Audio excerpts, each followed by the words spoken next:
윤석열 정권이 이젠 방송 장악 속도전까지 벌이고 있습니다. 을지학원이 지난 13일 방통위에서 언론사가 지분 30%를 초과할 수 없도록 한 방송법 제8조를 악용하여 연합뉴스TV의 최다액 출자자로 변경 승인 신청이 완료됐습니다.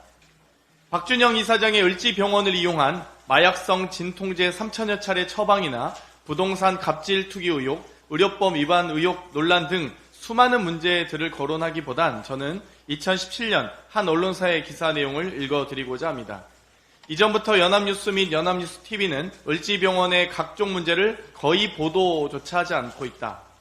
의료법 위반 논란에도 을지재단이 수익이 기대되지 않은 연합뉴스TV에 투자한 것을 놓고서 정계, 언론계, 의료계 등에서는 마약 혐의의 수사를 받은 박준영 회장이 정부의 우호적 관계를 맺고자 이명박 전 대통령의 라인이었던 당시 연합뉴스 박정찬 사장의 끈을 잡았다는 설이 파다했다.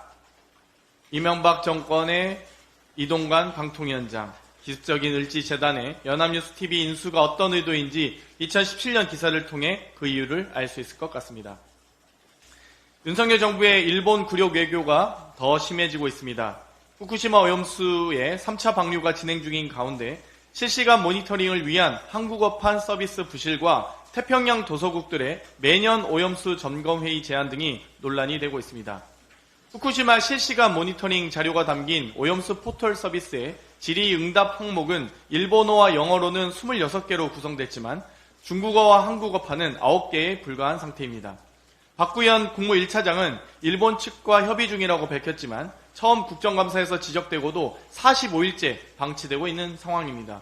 더 큰 문제는 질의응답 항목 개수뿐만 아니라 내용에서도 큰 차이를 보입니다.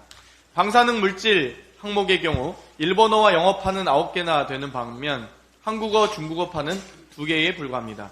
3중 수소에 관한 설명에서도 일본어, 영어판은 그림과 도표 자료를 통해 일반인에게 이해하기 쉽게 설명되어 있지만 한국어, 중국어판은 전체 9개 답변을 통틀어 단 1개의 도표 자료도 없는 상태입니다.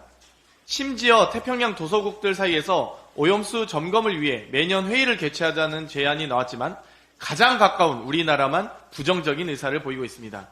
오염수 방류를 용인하면서 국민의 안전 의무를 방기하는 것은 대한민국 정부가 아닌 용산 총독부의 모습임을 인정하는 꼴밖에 되지 않습니다. 일본에 즉각 항의하시고 국민의 건강을 지킬 수 있는 최선의 노력을 다하시기 바랍니다. 이상입니다.